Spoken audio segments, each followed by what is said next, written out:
Sanibona, ngaphambi singene kwivideo namuhla, ngithi angithathe lethuba ngibonge isupport nothando nesikhombise lona lingaphezu kokucabanga kwethu. Siyacela niqhubeke nisupporte njalo ngokubuka amavideo ethu, ungakhohlwa ukukhomenta, ushare, ulike. Siyafisa ukuzwa umbono wakho. Sicela ke singene kwivideo namuhla. And this is the thing about the Recognition of Customary Marriages Act, Naledi. I feel like it was rushed. I feel like it's almost the same as the Bella Act. You rush to put the act out, but you still want to fix it. Yeah. It does not have a part of it that states how you can regulate your customary marriage. In other words, there isn't a section in the Recognition of Customary Marriages Act that speaks to antenuptial contracts in or out of committal property with accrual. None of it is there. So therefore, in terms of practice, this is what's being done. Yeah. You are required to borrow from the Civil Act, from the Civil Marriage Act, in order to regulate your marriage, in order to do an antenuptial contract, whether your marriage is out of committal property, in committal property or out of committal property with accrual. You can't get it from the Recognition of Customary Marriages Act. You have to go borrow from the Civil Marriage Act. Now, in the same token, and this is what's going to blow your mind. Okay. In order to end a customary marriage, you can't use the Recognition of Customary Marriage. You have to go borrow from the Divorce Act, which means, legally speaking, today in South Africa, in order to end a customary marriage, you have to divorce. Ruling ephuma kwi-Constitutional Court kulezi insuku ezedlule. Noma bekhulumile ngayo abaningi bengafuna ukungena kuyo, kodwa ngithi nama ngiphawule ngayo. Imbuzo nje ngisele nengizibuza wona ukuthi bapha abantu abamela usiko, bapha abantu abarepresent usiko ukuze bekwazi ukuthi uma kuphasiswa imithetho noma lapha eParliament kukhandwa imithetho efuneka implementwe, bekwazi ukuthi bethi cha lokho asikulungisa akahambi ngalendlela noma kuhamba ngalendlela. Ngokomthetho wase-South Africa okhona manje, uma nje ukhokha ilobolo noma ungakhipha u10 noma ungakhipha u50 noma u100, usushadile futhi ushada umshado ohlanganisa amafa, lo kuthiwa in community of property. Uma kwenzekile kunale contract yayisayinwe, abantu kakhulukazi abantu abasuke benezinto zabo bayisayina icontract le ezobe issue ukuthi cha wena awuhlangene nomnotho wakhe mhlawumbe kodwa ungena emshadweni naye, mhlawumbe umnotho ongaze uhlomule kuwe noma ungaso uzuze kuwe yilo enizowakha sene nobabili ebizwa ngeprenuptial contract, bathi prenup. Uma uqale ngokuyolobola wase niyabuya niyayisayina ngokwenkantolo, leyo prenup invalid ngokwenkantolo, okusho ukuthi fanele nisayine ngaphambilini, akaloboli nje ubusuyisayinile. Okwesibili, imshado le yehlukene, khona umshado ohlanganisa amafa, khona umshado ohlukanisa amafa. I think ngibeke kanje ngesilungu, kukhona in community of property, bese kuba khona out of community of property with accrual, kube in accrual nangazi malibize kahle nalegama, kube khona out of community of property without accrual. So zonke lezo zinto lezo, njengoba umuzo uzolambatha ethi uphasisi wena lo mthetho okuthiwa recognizer umthetho lo wesintu, umshado lo wesintu, kodwa abazange bayihlukanise leyo nto leyo ukuthi kahle kahle lemshado eshadwayo ukuze ikwazi ukuthi abantu bakhona bekwazi ukwehlukanisa ukuthi sishada umshado ohlanganisa amafa, sishada umshado ohlukanisa amafa, indaba zama prenup noma prenuptial contract zingene ngapi, ufanele kwenziwe njani. Into abayenzile nje barashe ukuthi bethi asiwenze lo mshado ube semthethweni, wayise njengoba esho ukuthi baboleke from kwi-civil union. Mawushade ke-civil union usuke ushade umshado othi angeke ushade nomunye umuntu ephila lo osuke uthandana naye, futhi umshado wena uhlanganisa amafa. Nansi inkinga, awunikwa thuba lokuthi ehlukanise ukuthi wena ufuna ukushada muphi umshado. Ngibone enye video le ngiholela ukuthi ngenze le video le, ngicela uzwe la. Le ngizowenza ngesiZulu. Kade ngilalele umfowethu ekuthiwa uPenwell uthi uma uke walobola umuntu noma ingo100 bese nje niyahlukana ngezizathu ezithize, uyiganelo womunye umuntu ushade, usebenze, ube nemali, ube na everything, wena mawungasushone lo muntu owamlobole ngo-100 rand ningashadanga ubalwa njengomfazi kuwena ngoba awumdivozanga.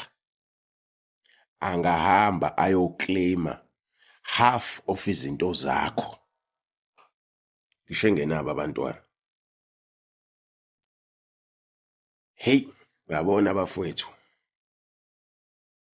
Angazi ukuthi samenzani uhulumeni wase-South Africa. Thina nje bantu base-South Africa. Angazi ukuthi yini esamenza yona mhlambe singaxolisa kanjani noma mhlambe sithenge izinkukhu sishweleze. Uxambukela ngisho ezintweni zosiko. Angazi ukuthi labantu asuke basondezileke abazi usikompilo lezizwe ngezizwe sinazo. Basuke bema-expert yini kuleyo nto noma basuke befundile. Sometimes bayasihlupha abantu abafundile ngokugxambukela kuyona yonke into. Bekwenza ngaleli gama lokuthi amalungelo. Umuntu olotsholiwe nolotsholwayo uyingoduso. Akayena umfazi engasinanga esicaweni. Well, igodi nezigodi zinendlela yakho. Kodwa nje makiwe kantombazane kwathiwa ethi mngani. Kwayocela isihlobo esihle. Awuyena umfazi womuntu wena, uyingoduso. Abanye bazothi uganile or umakoti or uceliwe. But ke zashawa inkomo wasine esicaweni. Kwenziwa kuningi okwenziwa kuyima kuthiwa umfazi. Yo, angasamenzani lo hulumeni lo. No, akayifuni into ekuthiwa isintu nobuntu. Ugabe ngokuthi nje futhi wona amadoda akawafuni ngempela amadoda. Amadoda nje awafuni ngempela futhi madoda manizogijimiswa uthando. No shada lemsangano in community of property whatsoever. Ayikobe nizibulele nizikwaze ngowenu. Indoda ayibuze manje before isanganiswe umshado. Ayibuzisise ngoba nizozihenga nibulala abantu niboshwe futhi. Ngakho thi mayiqala ivideo ngathi kanti bapha abantu abayizazi zosiko. Bapha abantu abazi umthetho ngokwesintu nangokosiko ozothi makuphasiswa lemithetho bekwazi ukuthi bethi cha ilobola luwona umshado yebo lisuke lifana nomuntu onenhloso yokushada kodwa akukona umshado akuwona umshado. Bapha abantu abamele usiko ukuze bekwazi ukuthi bayiphikise lento. Angithi lapha eParliament labantu bangama lawmakers uma abantu esibavotele bakhuluma bathini kahle kahle lapha eParliament uma kuza odabeni lolu oluthinta imithetho yabantu abagana nayo nabashada nayo ngoba umuntu engagile ngokwesilungu akashadile kodwa ngapha esintwini kuthiwa hayi ushadile nakhona ayihlelekanga kwayona lemithetho yakhona. Baphika abantu abamele usiko okuzokwazi ukubethi cha ningasoneli usiko lethu uma nenza kanje niyayiphazamisa lento. Baphi noma sivotela abantu abarong uma phela bengenalwazi bona kungani beyofuna ulwazi kulabantu abanalo. Njengophasisa kanjani umthetho othinta impilo zabantu ungazange uyenze research noma ungazange uxhumane nabo ababuza ukuthi nina ngokwenu nimisa kanjani endabeni nje ukulobola lisho ukuthini ngokwenu. Yazi ngithi kucaphunela ivideo kaPenwell uze ukuthi utheni yena bese siyayivala le video. The trending topic this week has been customary marriages and the laws around them in South Africa. And I have made 2 videos already. This is another video as well, because I do think the topic is really, really that important. One of the questions that came out in one of the comments yesterday was, for many black people who see ilobolo as an engagement, ukuvela, ukuyocela, to go through the processes of marriage, If some black people see ukulobola as an engagement, and it holds true that it is, there's an intention to get married, you have paid a deposit, you will now go through with the rest of the processes. Why would white people, Christians, civil society not be deemed married on the day that they propose? An engagement ring could cost 30,000, could cost 100,000. A man gets on his knee, he asks a woman to marry him, she cries, they're happy, they celebrate, pictures are taken, families are alerted, people post pictures of the rings on social media. I said yes. Why is that not deemed the official marriage date for that couple? Because they are over 18, there's an intention to get married, money was spent, families were alerted. Why is their marriage date only at another period somewhere else? Asking this question in the context of, if I believe that your lobola is the beginning, the engagement, hoping to marry this lady, why is that my official marriage date? And these are going to be hopefully the conversations that are going to be held by legal minds, hopefully with the consultation of traditional leaders and maybe politicians, if necessary. That is the one part. The second part is the suggestion now from lawyers online, on radio, elsewhere, is telling black people, Africans, we suggest that you do an antenuptial contract, an ANC, you do a prenup, as it were, before you go and pay lobolo. Culturally, that doesn't even make sense.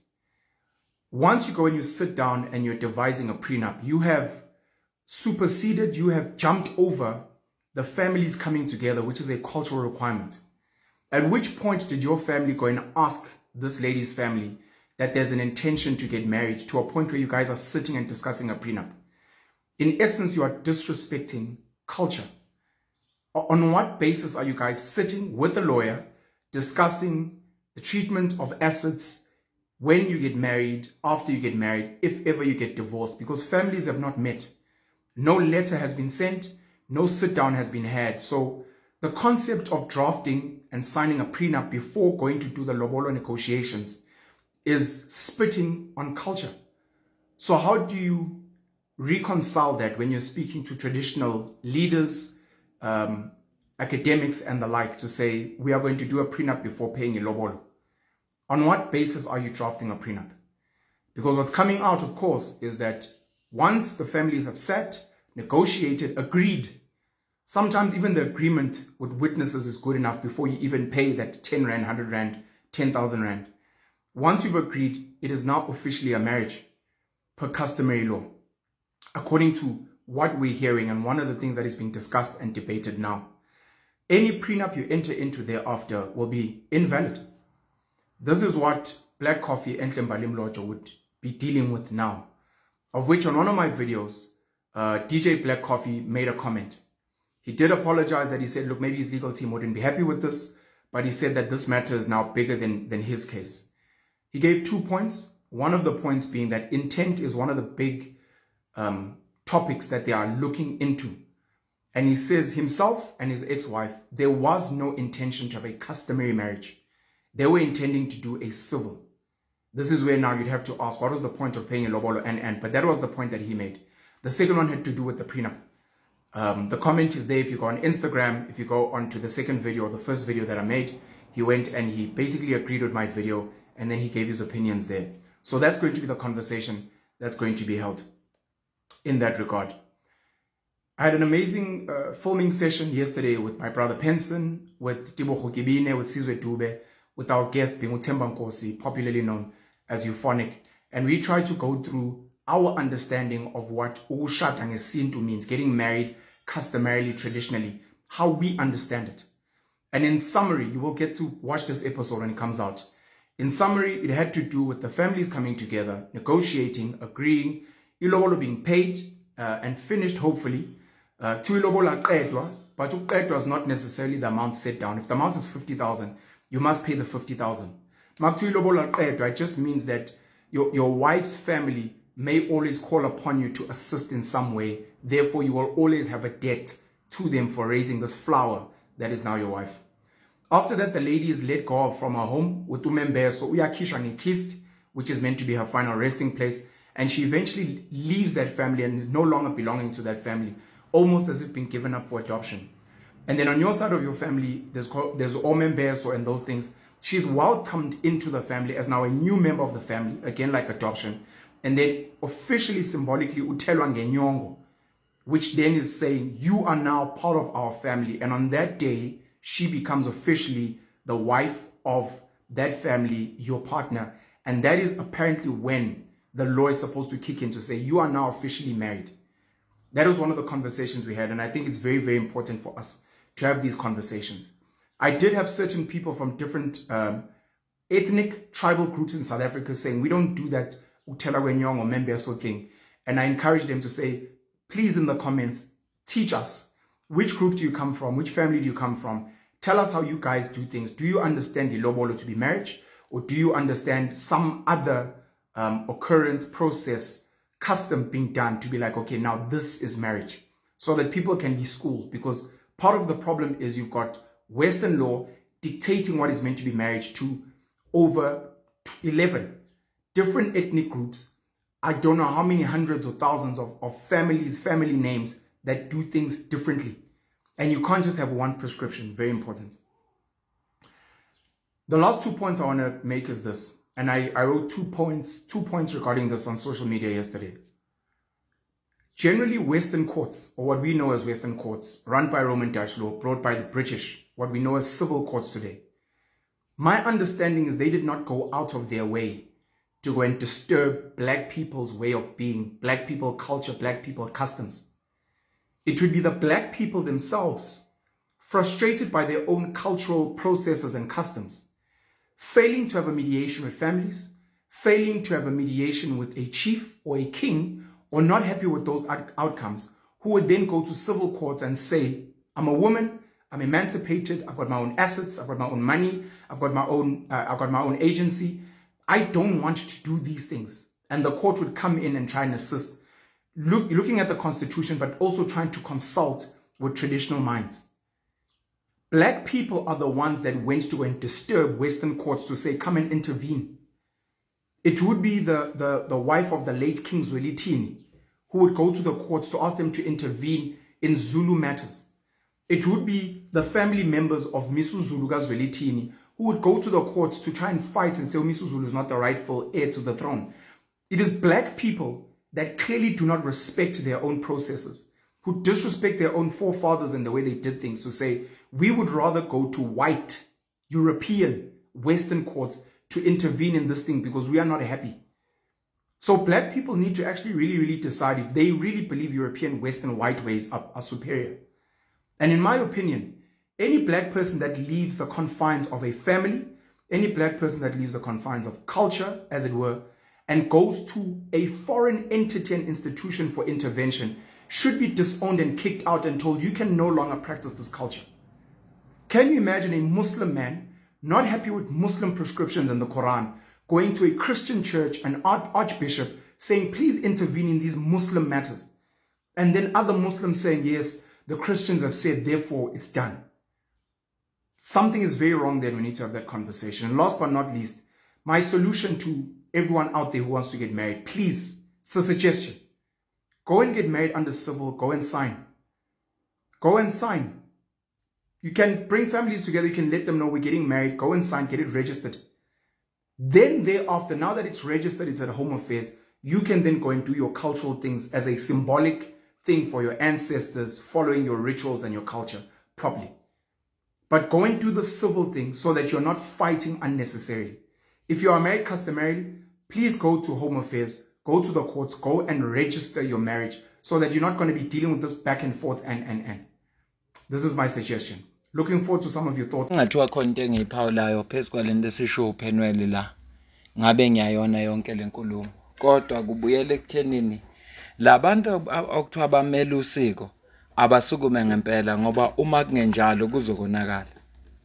Usechazileke into eziningi kodwa akufanelanga kuthiwa ku-recognize customary marriage but bayibheke from the Western perspective side of things. Angeke kuze kulunge kanjalo. Kufuneka mina ngiyasiqonda isimo uma ngabe labantu laba lona wayelobolile sebeyadivorce. Ngiyasiqonda isimo lapho ngoba inkantolo isuke ibheke ukuthi kwenzakalani, kwangenzeka ini. Ngiyasiqonda futhi isimo lapho khona mhlawumbe indoda isihambile emhlabeni, then umndeni usufuna ukutake over kanti lo muntu unabantwana futhi ubehlala nayo le ndoda. Leso simo leso ngiyasiqonda ngoba vele inhloso yabo kwakungabantu abazimisele ngokushada kodwa bagcina bengashadanga. Kodwa kulokho ngiyakuzwa mina inkantolo lapho ingarule ithi lo muntu ubehlala nayo, wemthatha njengomkhwayana wakhe, so ngaleso sizathu izinto lezi ayisale kulo nkosikazi ngoba kwawona lo mcebo mhlawumbe umndeni usufuna bebawakhe bebe babili, umuntu obekamsupport, umuntu obekanaye nguye lo. Lapho ke ngingayizwisisa ke lo ndaba, kodwa nje ukuthi kuphuma umthetho nje, hayi ngempela kufanele labantu esithi bona bamele usiko basukume bayilungise lento. Abasukume bayilungise ngempela, abasukume bayolwela usiko. Kungathiwa sinabantu abamele usiko, sinamakhosi, siney'nduna, sinawosopolitiki, kodwa kuney'ndaba ezinje ey'thinta usiko bangasukumi bazimele. Akukwazi ukuthi ningatshela ukuthiwa i-customary marriage sihamba kanje ngokomthetho, nivele nivume nje nithule, kodwa lento ikhuluma ngosiko lenu. Angithi kuthiwa i-customary marriage iwusiko lenu, indlela nina enenza ngayo. Okay, ngokomthetho sekufuneka irecognize, kodwa ke ayilungiseke phela ukuze ikwazi ukuhamba kahle. Cela ukuzuphala kwakho la comment section ngeze uthi wena ubona kanjani kulolu daba esixoxa ngale. Kwalokho mina nawe sidibana kwivideo elandelayo.